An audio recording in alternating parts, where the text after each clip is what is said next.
Hello, I'm Otis Corbett, and today I want to share a word about famous last words as I comment on 2 Samuel 23, verses 1 through 7.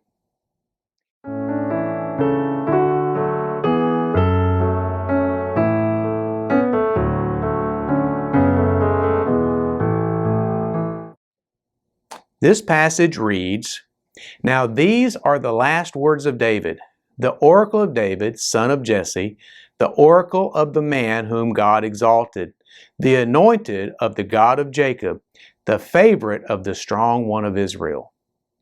The Spirit of the Lord speaks through me. His word is upon my tongue. The God of Israel has spoken. The Rock of Israel has said to me, one who rules over people justly, ruling in the fear of God, is like the light of the morning, like the sun rising on a cloudless morning, gleaming from the rain on the grassy land.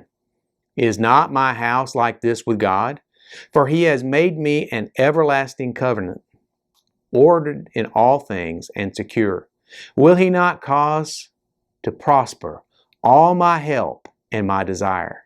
But the godless are all like thorns that are thrown away, for they cannot be picked up with the hand. To touch them, one uses an iron bar or the shaft of a spear, and they are entirely consumed in fire on the spot."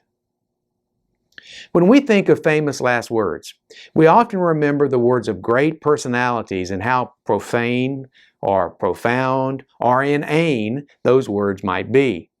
We have no need that such a list be repeated here. A cursory search of the internet will produce a long list.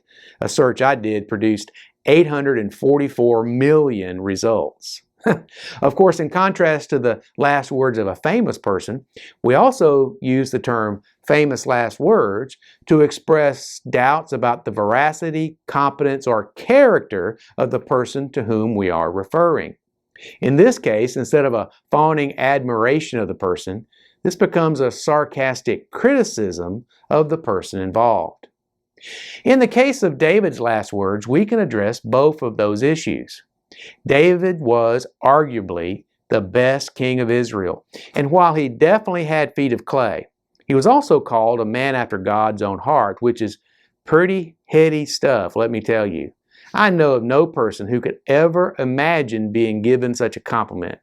So it would be natural that we should consider David's last words seriously.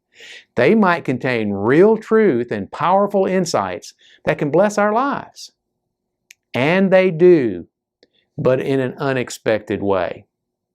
Let me explain. You see, one might imagine that David would recount all his great military victories, or his feats of daring do as a young man, but he didn't. One might imagine that David would recount how he had expanded the borders of Israel to their greatest extent, and how he had created Jerusalem as a national capital and focal point for the people, but he didn't. One might imagine that David would recount his love for Jonathan and his faithfulness to Saul, even though the first king of Israel had hunted him down to try to kill him, but he didn't. One might imagine that David would recount his own sins and his own failures and beg God and those he offended for forgiveness, but he didn't. No. David's focus was not on himself. It wasn't on his personality or his own achievements. Instead, David's focus was on God, the God who called him, the God who directed him, the God who empowered him, the God who corrected him, and the God who was about to receive him into his own bosom in heaven. One wag has said that the main thing is to keep the main thing the main thing. And David did just that. He kept his God the main thing in his life. David knew who had made him what he was, and he was determined to give God, the one who made him what he was, the praise, glory, and adoration that he deserved as he uttered these last words with his last earthly breaths.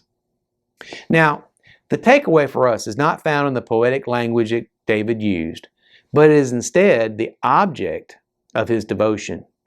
David's God is the same today as He was during the reigns of the kings of Israel. And He is still working in our lives today that's in the same way if we just allow Him to do so. David's last words were spoken in praise of his God and ours. Who will we be praising with our last breaths? Thanks for watching. I'll be back soon with another word that we can share together. Every blessing. I'm Dr. Otis Corbett.